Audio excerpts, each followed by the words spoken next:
I will say that the process of finding out was lengthy.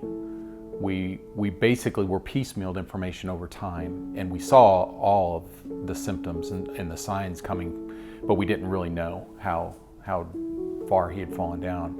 And I think all the while, again, God was putting us in a place that was going to carry us through. And the reason I say that is that he put us with a very special group of people that loved us through this, that I don't know how we would have gotten through it if we were not moved, in particular to Westside and the group of friends that we have.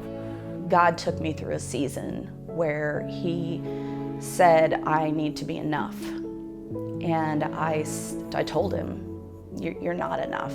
I want my kids to be sold out for you. I want my kids to be hungry for you and thirsting for you and passionate for you. And I want you, but I want my kids for you. And he said, I have to be enough. And so we wrestled through that for a year. And finally, at the end of that year, I was able to say, I know you love them more than I do, and I trust you, and I surrender them to you. And no matter what happens with them, you are enough. And it was shortly after that it was revealed that Jacob was in addiction. We knew beforehand that he was using alcohol and marijuana, but we didn't know he was using heroin.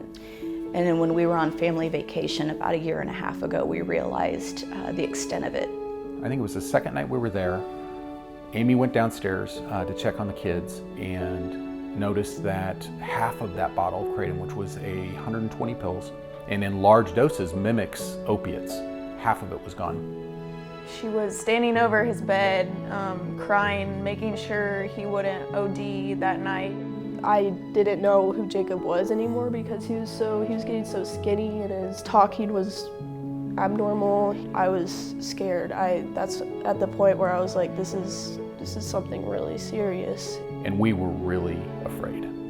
We really thought that night we probably were going to be losing our son to some sort of overdose situation. We did not know what to do, so we just started to pray. I have a little box that a friend gave me, and I wrote his name down and the date. And I put the piece of paper in the box and I laid on my closet floor on my face, because that's where I go to pray and be with Jesus. And I just pictured laying the box at the foot of the cross and surrendering him to God. And I knew that I had to be strong in the waiting. We'd convinced him to see a mental health professional. That mental health professional probably, I think, was ordained by God to save his life, because she convinced him that moment to go to rehab. But if you have friends that have a balcony view and they're above the storm and they can see the winds are shifting and the storm is going to pass, just hang on, the storm is going to pass. It challenged us spiritually, it challenged us in our marriage, it challenged us as we parented our two girls that were sitting there with their arms up, not knowing what to do, because they're just, they're secondary to this story, but they're still in our home. This is one of the biggest storms we've been through, because it's just, I didn't know it was gonna be so big, but I know Mom was prepared for it and Dad was prepared for it. He's pursuing Jesus. He's working.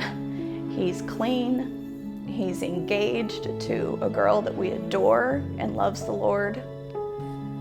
God carried us through.